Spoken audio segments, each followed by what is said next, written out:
പാലക്കാട് ധോണിയിലെ കൂട്ടിൽ കഴിയുന്ന PT-7 ആനയുടെ ഇടത് കണ്ണിന്റെ കാഴ്ച വീണ്ടെടുക്കുന്നതിൽ പുരോഗതിയില്ല എന്ന് വനം വകുപ്പ്. കണ്ണിനുള്ള ചികിത്സ തുടരുന്നുണ്ട്.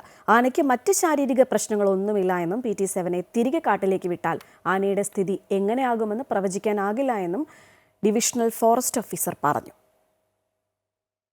ധോണിയിൽ നിന്ന് പിടികൂടുന്നതിന് മുമ്പ് തന്നെ PT-7ന്റെ ഇടത് കണ്ണിന് കാഴ്ചക്കുറവുണ്ടായിരുന്നു. വിദഗ്ധ സംഘത്തിന്റെ നേതൃത്വത്തിൽ കാഴ്ചശക്തി വീണ്ടെടുക്കുന്നതിനുള്ള ചികിത്സ മാസങ്ങൾക്ക് മുമ്പ് തന്നെ ആരംഭിച്ചിരുന്നു.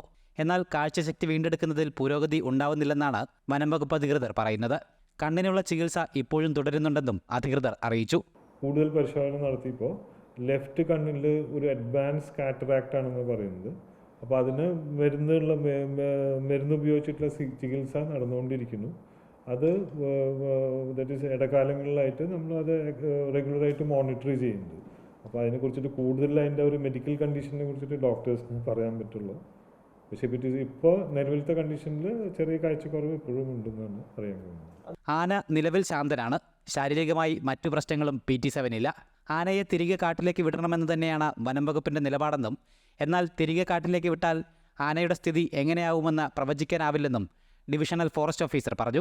വനംവകുപ്പിന് ബേസിക്കലി അത് തിരിച്ച് വൈൽഡിലേക്ക് വിടാൻ തന്നെയാണ് ബേസിക് ആഗ്രഹം. പക്ഷെ അത് എത്രത്തോളം ഈ മൃഗത്തിന് അത് സാധിക്കും എന്നറിയില്ല, ആനയ്ക്ക് എത്രത്തോളം സാധിക്കും എന്നറിയില്ല. അപ്പോൾ അത് വിലയിരുത്താൻ വേണ്ടിയിട്ടാണ് നമ്മൾ ഇതേപോലെ ഒരു വിദഗ്ധ സംഘം കോടതി നിർദ്ദേശപ്രകാരം ഓൾറെഡി രൂപം കൊണ്ടിട്ടുള്ളത്.